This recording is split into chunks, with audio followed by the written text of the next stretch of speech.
do this. I was abducted in Mexico, and I had my mind hacked. Why am I saying this? Well, it sure as fuck isn't to commit social suicide, I'll tell you that for free. I think that people out there are confused, they've been disinformationed, there's a whole bunch of conflicting data, and all of it just feels like a lot of nonsense. And I think it's been designed that way. I think the whole situation is gotten completely out of control. You are not allowed to know any of this. My mind was hacked by aliens. This is the truth, and it changes Everything. mind hacked. I actually have proof. There's 5 witnesses to the abduction. I've got these weird gray hair silver dots in my head where the laser dropped me like a sack of hammers in Mexico when I was abducted. I have physical evidence. I've got images of a computer brain interface that's been implanted in my chin, most likely when I was abducted. I have a signal from the device. I have police files, counts of electronic harassment and really, really crazy CIA level shit. Like someone implanted pictures of random people on my phone. Like their whole life story is in my phone. Multiple people. Pictures moved in the timeline. I'm in Canada. I'm in New Orleans, Canada, New Orleans. All of it's all out of order. Weird files I find in the background of my phone. Thumbnails called like alien lightning. Double text, triple text. People trying to text me and the texts don't come through. Language is changed on my phone. I know I've had all my emails and text messages filtered. They decide what I can see and what I can't see. Missed phone calls that I never got. Messages that I never got.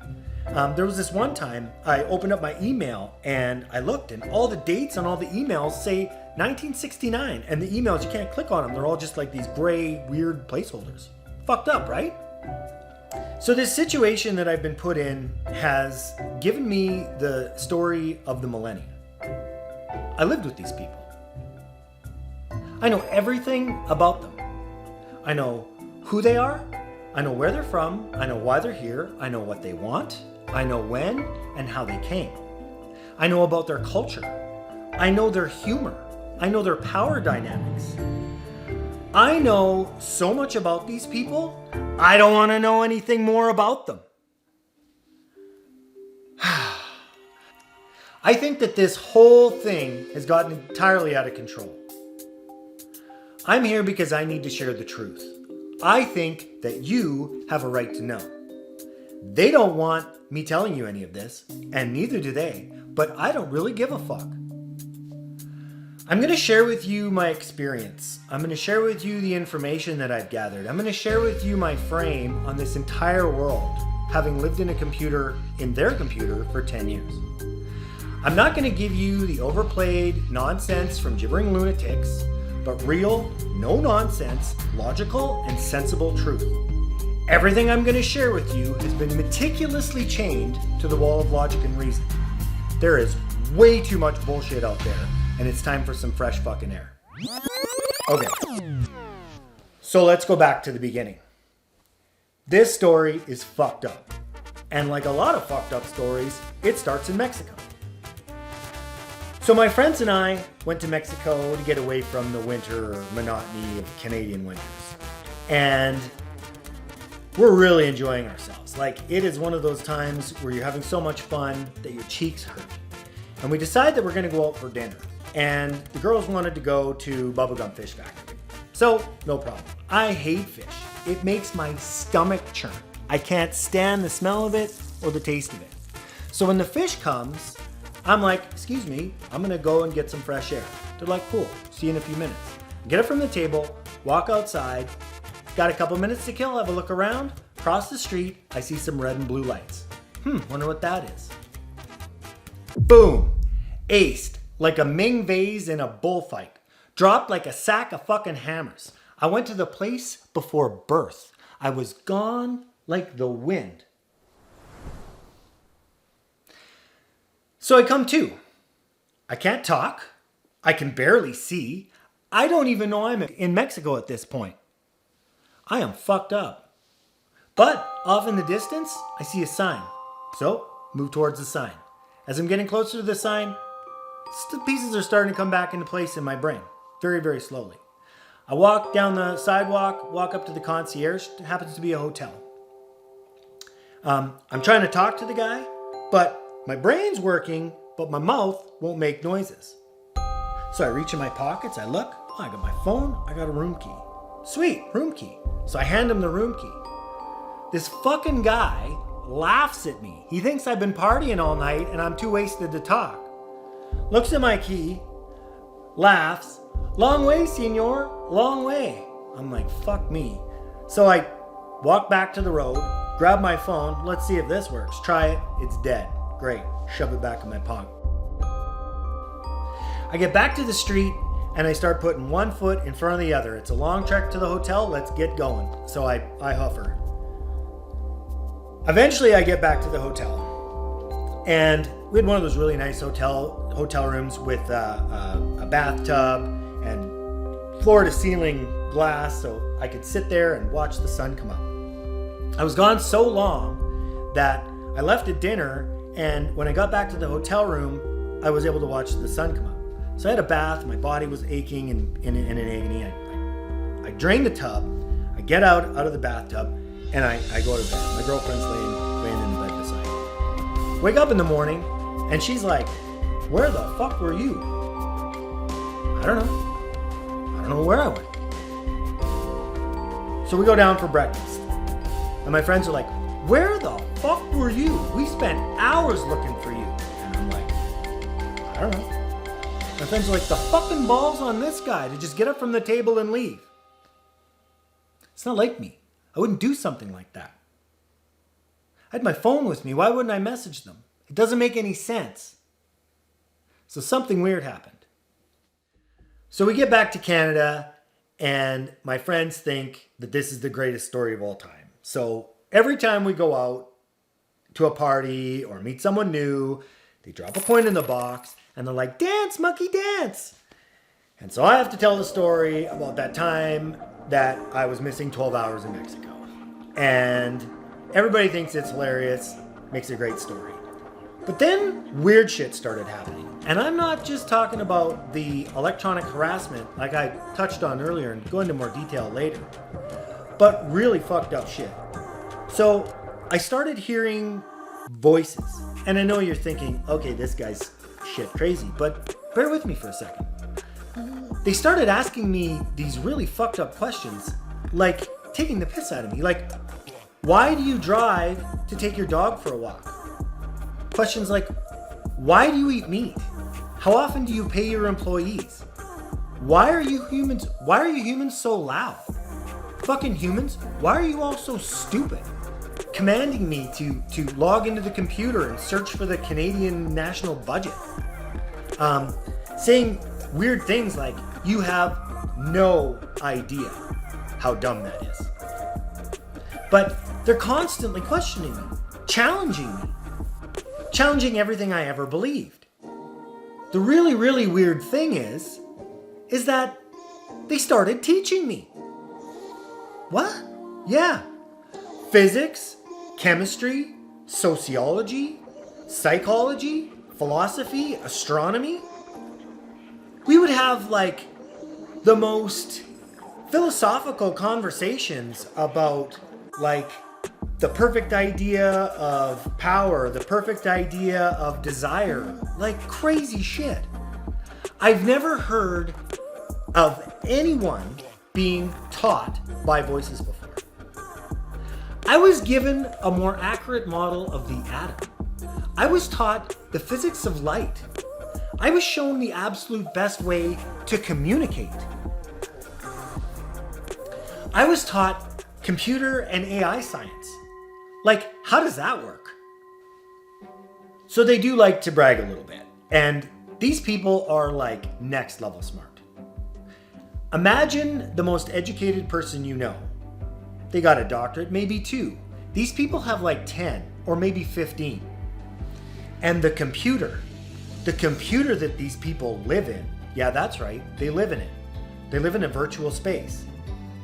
This computer is so smart that if they asked it to, it could go to another solar system in the galaxy and establish a new habitat. All by itself, with nobody around. The thing is next level good. We can kind of see some of what this thing can do, but the stuff that I've seen would blow your mind.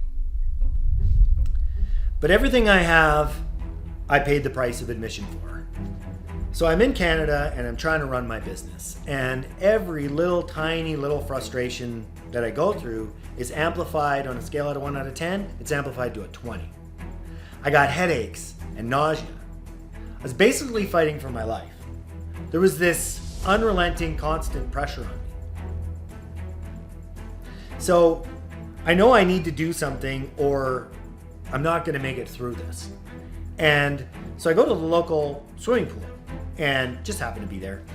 Dive down to the deepest part, all the way to the bottom, and all of a sudden, the pressure relieves, the amplitude drops. So I go to the top, amplitude comes back. Dive down to the bottom, amplitude drops. Interesting. So I try to elaborate. I take my dog for a walk in the greenway. I go under a bridge. Attenuates, come out, comes back up. I'm driving in the car and I would hit the brakes and I would get a moment of relief. I would swerve, I would get a moment of relief, but it would always come back. So I go into my basement and I go into the four corners trying to isolate the horizontal plane. And sure enough, it didn't make any difference. Interesting. So I knew that the signal was coming from above.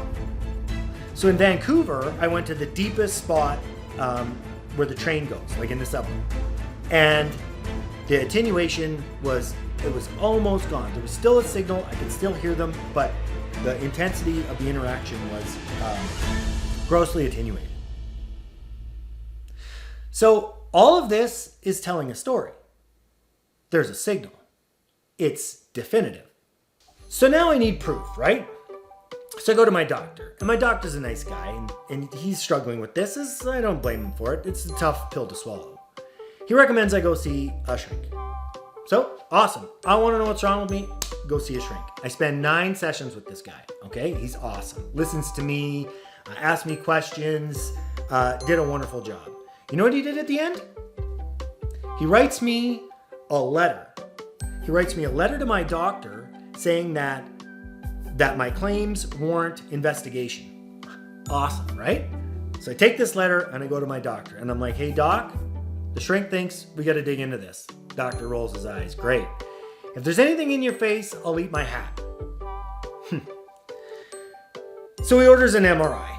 I've been begging him to give me an MRI. Finally, he grants me permission to go get an MRI. I go get an MRI. I have to pay for it myself, but whatever. I go get an MRI. I go back to the doctor. Doctor's like, results come back normal. I'm like, normal? The fuck do you mean normal? There's no way it's normal. So go back to the MRI clinic and I demand my USB. They give me the USB, I take it home, shove it into the computer, bring up the images, and what do I see? A giant hole in the image. What do you mean it's normal? How the fuck is that normal? How could you make such an egregious mistake? So, I print it off, take it back to my doctor, and I'm like, hey doc, what the fuck is this? He's like, oh, that's weird. Yeah, no shit, it's weird. Maybe we should get an x-ray. So no problem. Let's go get an x-ray. So I go to the x-ray clinic. They take an x-ray of it. Results come back. Normal. I'm like, bullshit. Give me the images. They give me the images. Sure enough, on the damn x-ray, there's a little pyramid object in my face, and it's 2.17 millimeters in size, and it's three-dimensional. I got it from both sides. So I'm at home, and I'm trying to sleep, and I got these scintillating colors going through my head, and they're talking to me, yapping to me, and my head is buzzing, and I can't sleep.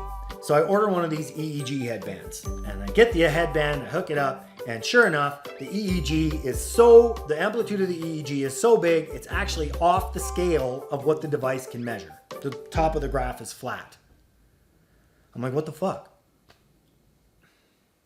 So at this point, we've got the 5 witnesses to the abduction, police files with countless CIA level electronic interference instances, has the Mounties run around in circles. Voices teaching me physics and computer science.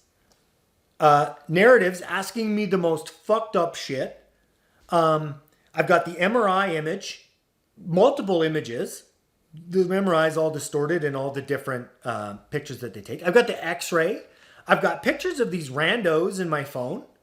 I've got endless, and I mean endless, conversations with them about their culture, their lifestyle, what they like to do for fun. I remember one time at the beginning, we were talking, and she told me all they like to do for fun is talk. And they do. They spend their entire life talking, debating, arguing, taking the piss out of each other. They sit in this virtual environment and they just laugh and have fun and enjoy themselves. It's a really beautiful space. They've built an entire world, an entire system founded on the idea where everyone gets to argue and the smartest idea or the best idea gets implemented no matter where it comes from. So at this point you're thinking, what the fuck, right? Yeah, me too. So why would they do this? The short answer? Their computer needs data, just like ours does. The data needs to be clean. So the entire time they've been here, they've been watching us, learning, studying, perfecting methods.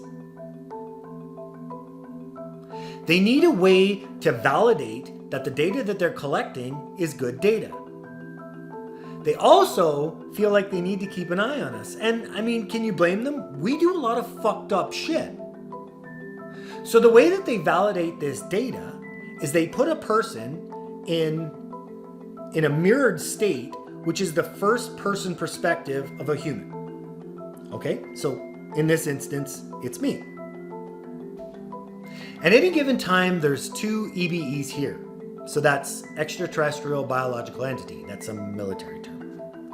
And I know that they're biological entities because they make mistakes sometimes. They say things that aren't accurate. They make a fool of themselves. They screw up. I screw up. People screw up. Computers don't. So I know that they're people. I also know that they're close by because there's absolutely zero delay in the signal, to which it has never dropped out. Except for one time. We'll go into that in a second. So they sit in their ship, it's underwater or in space or wherever the fuck it is, and they first person into people with computer brain interfaces.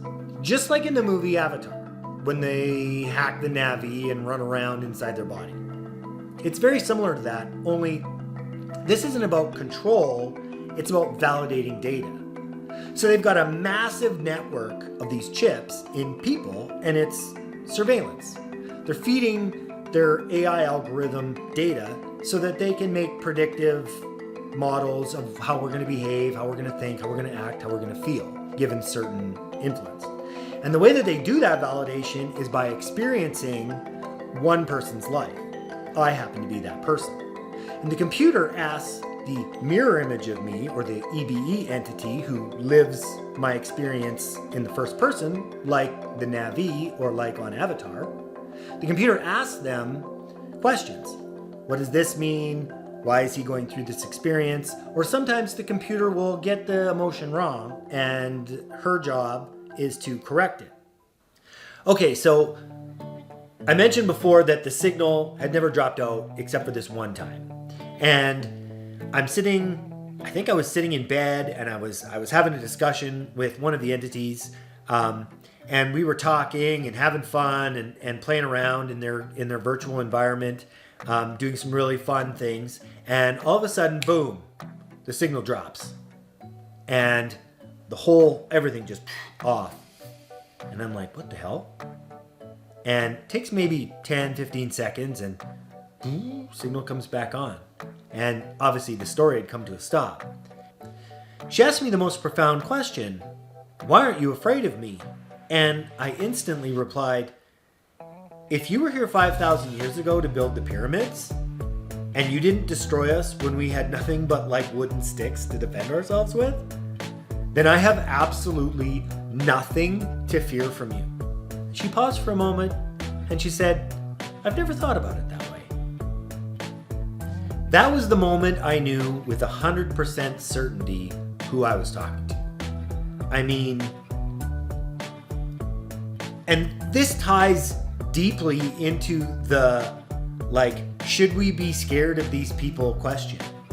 And I think it's really, really important. And I think this is the part that maybe society, our government, the military, whoever is really kind of lost control of this. And I think this is the main iteration point of why I'm committing social suicide, is because this has gotten completely out of control.